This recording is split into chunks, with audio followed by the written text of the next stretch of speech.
It's May 15th, 2026. Welcome to YesToHellWith.com. Today we arrive at the turning point of the Orlando Carter case, the OCC letters. The Office of the Comptroller of the Currency is not a private organization. It is the federal regulator overseeing national banks. Its role includes supervising banks, reviewing complaints, examining records, and communicating directly with financial institutions concerning banking matters. Now, that's significant. When the OCC contacted PNC Bank concerning the $4 million obligation, PNC identified only a $250,000 debt on file years earlier, not a $4 million loan. So this fact changes everything. For years, the prosecution had a narrative that rested upon a $4 million loan obligation.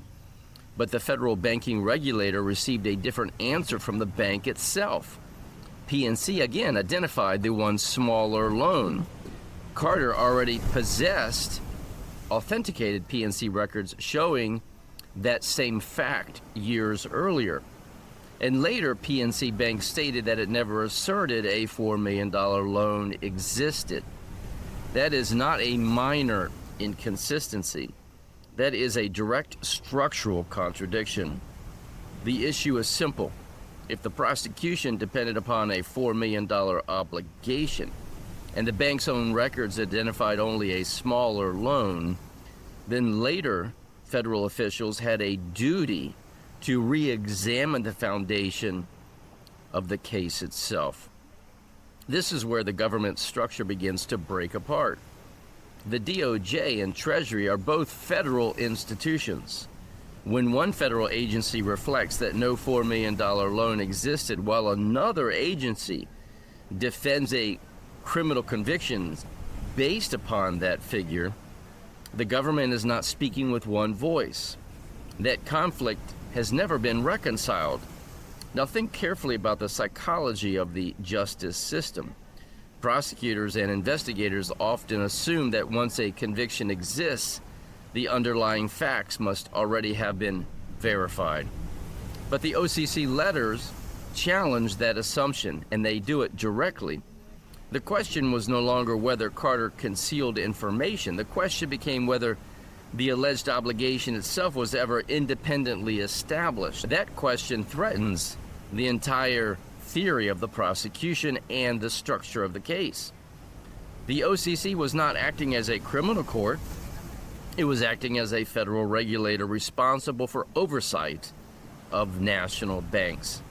It contacted PNC directly, and the bank did not confirm the $4 million obligation. So now the downstream problem becomes unavoidable. If the prosecution centered around $4 million and the loan that supposedly existed, but the bank and federal regulators reflected only a smaller loan years earlier, then later, subsequent U.S. attorneys inherited a profound contradiction. Now that contradiction eventually reached the office of U.S. Attorney Benjamin Glassman. He was U.S. Attorney in 2018. At that moment, the duty was clear. Reopen the inquiry, reconcile the records, examine the OCC letters, confront the PNC records, determine whether the prosecution's foundation could still stand. Instead, Glassman said, and this is the truth, that the evidence of the $4 million loan had been shredded by the DOJ. Now just imagine this thought. Glassman chose to preserve the conviction rather than challenge the incompetence of the former U.S. attorney and FBI agent. And that becomes the turning point of this entire series. Because up to now we have discussed investigators, prosecutors, courtroom presumptions, and institutional prestige. And now we confront something more dangerous. What happens when subsequent federal officials receive evidence that undermines the foundation of a conviction, yet protect the conviction anyway? The almighty record. It has to be preserved at all costs, does it not? That is the issue we now face directly, and that brings us to Benjamin Glassman. And as always, may truth reign supreme.